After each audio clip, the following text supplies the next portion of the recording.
Okay, good morning, guys. So yesterday you watched The Present, and you were looking at the character, you were talking about the traits, the conflict, and then to help you identify the theme. Did you change your opinion on the boy at the end? Interesting. Okay, I can't wait to read what you wrote. So today we're going to do another Pixar film, and it's called Joy and Heron. Joy is the little dog that you see right there.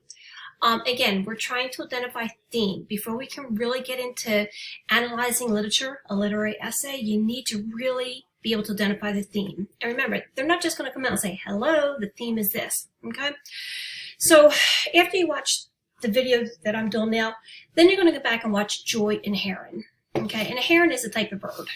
All right, so what we're going to be talking about today are the strategies that writers use to create the elements of the wonderful stories that we enjoy, whether it's reading or watching. We're going to focus on using characters and their conflicts in order to create the theme. Okay, and again, remember theme, not just to the book, but what can we apply to our life? All right, so when you're watching a video, you're going to want to deal with the setting, okay? The setting of the piece of literature is the time and place in which the story takes place. Setting can also include the weather, the sounds, the mood, colors, etc. Often there will be a hint of the conflict introduced as the setting is being revealed. In literature, the setting and hint of conflict is considered the exposition, okay, the beginning of the story. So here's what you're going to do after you watch the video. You're going to describe the physical setting. You're going to describe the mood, okay? What did you think about the mood? Was it scary? Was it happy? Okay, you tell me. And then you're going to describe the conflict that is unfolding, okay? What's going on in the movie that you're watching, okay? And again, you can watch the video several times. It's like 3 minutes, I believe. All right, so here's the characters you're going to be introduced to. So right here is Joy, okay, cute little dog. The main character is introduced in the beginning of the film. What are your first impressions? And again, this was just like yesterday, so as you're watching, think about your first impressions that you have of Joy. When describing them, consider traits such as her appearance, her expressions, and actions. After analyzing, thinking about their traits, give one word that reveals your overall impression of each character. So here you're going to describe Joy. Guys, I expect lots of words because it is a 3-minute video. Okay, there's a lot that you can pull up. And then give me one word description. The other character is the heron. Okay, and again, do the same thing. I want you to describe, okay, the heron, and again, consider the traits such as the appearance, the expressions, and actions. Okay, really pay attention.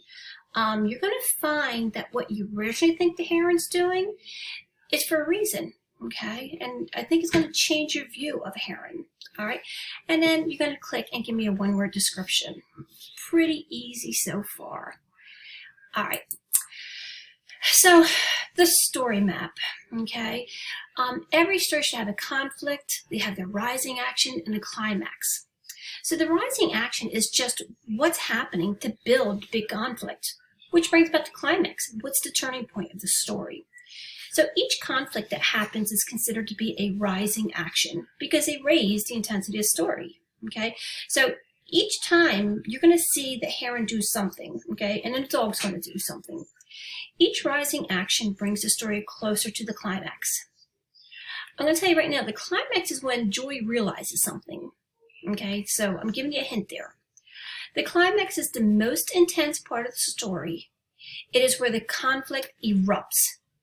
The climax is also called the turning point because the story plot can no longer continue as it has been going. The final conflict is going to force the story to take a new turn. And again, it's where Joy realizes something, okay? And this is where the audience is usually wondering what's going to happen, okay? And again, guys, it's pretty easy.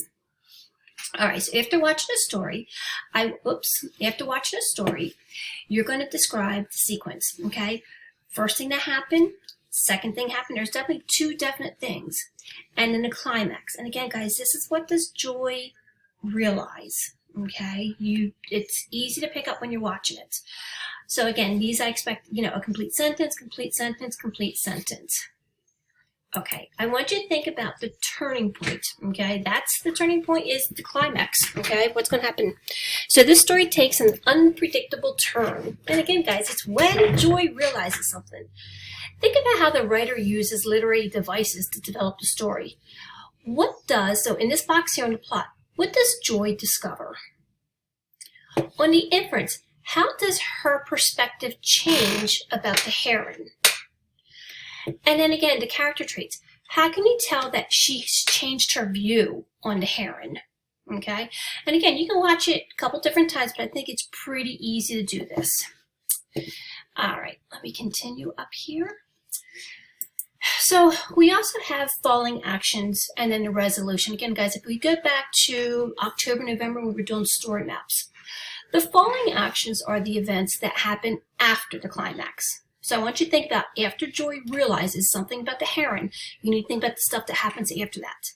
They bring about the resolution, the ending, and can actually shape the resolution. They also tie up any loose ends, and they can also reveal how the character process, think, and feel about everything that's happened. To understand why falling actions are important in a story, it's best to think about what a story would be like without them.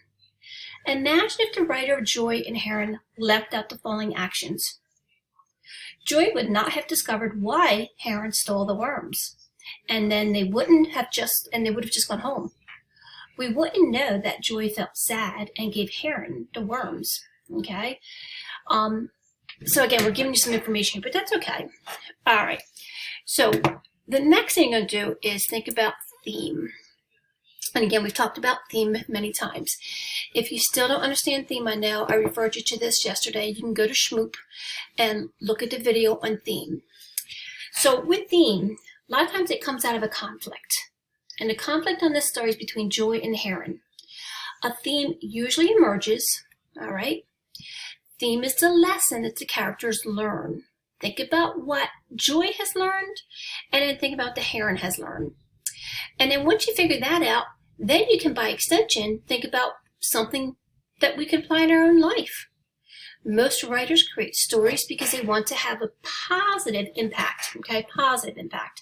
They want us to be better. And then they also do it to teach lessons throughout their work.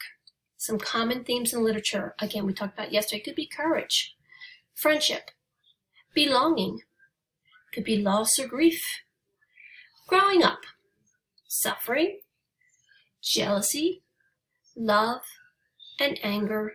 And again, we talked about perseverance. You just don't give up. Overcoming something, understanding others. Okay? And I think one of the things that you're going to find out about Joy and Heron is, I think it's going to be something about understanding others. All right? So then you're going to complete this. All right? This is discovering theme through conflict. What did Joy learn about herself in this film? You're going to put it there. Plot. What happened when Joy gave Heron the worms? Put it here. What lesson about life did you learn from this film? Put it there. What are you learning? And then based on your answers above, what theme or themes do you think would apply to this short film and that we can apply to our life? Okay, it's pretty easy. And again, guys, remember, we may come up with different themes, and that's okay as long as you can support it. All right, and then finally, here's a reflection, okay, something to think about. Have you ever judged someone harshly without seeing a full picture? Think about it. You ever judged someone and you really didn't know them? Maybe you said they were mean or nasty, okay? But then you found out that your perceptions were wrong. A lot of people do it, okay? Have you ever felt misunderstood by others? Think about it. Do you think other people have misunderstood you because they judged you without seeing all the story? All right. Guys, I know some of you, I know when you hear who your teachers are, you have that, you're asking your friends, and just like teachers, I don't like to judge anybody until they come into my classroom and their actions. What do they do? How do they behave? Do they do the work? I don't care what any other person has said about someone. I like to make my own judgments based on what a person does for me. Okay? All right, guys. Again, Mr. Walters and I can do one-on-one Zooms.